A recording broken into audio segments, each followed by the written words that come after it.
যোৱা ২৬ ছেপ্টেম্বৰ তাৰিখে কাকপথাৰত সংঘটিত হোৱা ৭গৰাকী স্কুলীয়া ছাত্ৰীয়ে হোষ্টেলৰ পৰা ওলাই অহা ঘটনাটোৰ সম্পৰ্কত এক নতুন আপডেট।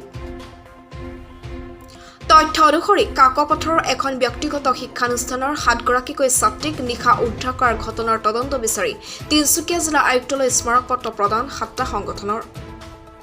ডুমডুমা ৰাজচক্ৰ বিষয়ৰ যোগেদি তিনিচুকীয়া জিলা আয়ুক্তক প্ৰদান কৰিলে স্মাৰক পত্ৰখন। লগতে বিদ্যালয়খন পৰিদৰ্শন কৰিবলৈ ৭ সংগঠন ক্ৰমে আছু যুৱ ছাত্ৰ পৰিষদ, প্ৰেছ ক্লাব, টাই আহোম ছাত্ৰ সন্থা, মটক যুৱ ছাত্ৰ সন্মিলন, চুতীয়া ছাত্ৰ সন্থা, কলিতা জনগোষ্ঠী যুৱ ছাত্ৰ পৰিষদৰ কাকপথাৰ আঞ্চলিক সমিতিয়ে প্ৰদান কৰে এই স্মাৰক পত্ৰ। এই ক্ষেত্ৰত তিনিচুকীয়া জিলা আয়ুক্ত বিষয়াই কি ব্যৱস্থা লয় সেয়াহে উল্লেখনীয় হ'ব। লগতে বৰ্তমান উক্ত ঘটনাৰ আঁৰত প্ৰকৃত ৰহস্য কি সেয়া ফাদিল হোৱা নাই যদিও বিভাগীয় কৰ্তৃপক্ষৰ তদন্তৰ পাছতে ঘটনাৰ প্ৰকৃত ৰহস্য ফাদিল হ'ব বুলি জানিব পৰা গৈছে। যোৱা ২৬ ছেপ্টেম্বৰ তাৰিখে নিশা প্ৰায় ৯:৩০ মান বজাত কাকপথাৰ অঞ্চলৰ আইৰিছ ইংলিছ স্কুলৰ ৭গৰাকী ছাত্ৰী হোষ্টেলৰ পৰা ওলাই আহি উদ্দেশ্যবিহীনভাৱে কাকপথাৰ টাউনৰ মাজমজিয়াত ঘূৰি থকা দেখি কাকপথাৰ এজন সচেতন ব্যক্তিয়ে সেই ছাত্ৰীকেইগৰাকীক উদ্ধাৰ কৰি বিদ্যালয়খনৰ স্বত্বাধিকাৰী প্ৰসেন মৰাণৰ ঘৰত চমজাই দিয়ে।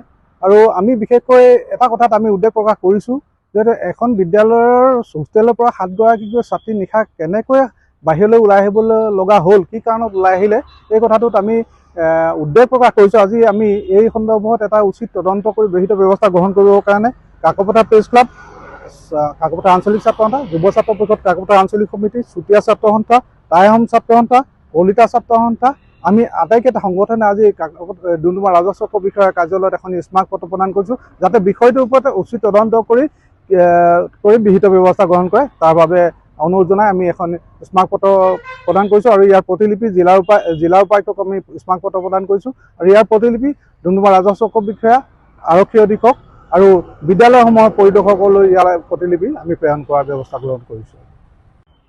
যোৱা ২৬ ছেপ্টেম্বৰ তাৰিখে নিশা প্ৰায় ৯:৩০ মান বজাত কাকপথাৰ অঞ্চলৰ আইৰিছ ইংলিছ স্কুলৰ ৭গৰাকী ছাত্ৰী হোষ্টেলৰ পৰা ওলাই আহি উদ্দেশ্যবিহীনভাৱে কাকপথাৰ টাউনৰ মাজমজিয়াত ঘূৰি থকা দেখি কাকপথাৰ এজন সচেতন ব্যক্তিয়ে সেই ছাত্ৰীকেইগৰাকীক উদ্ধাৰ কৰি বিদ্যালয়খনৰ স্বত্বাধিকাৰী প্ৰসেন মৰাণৰ ঘৰত চমজাই দিয়ে।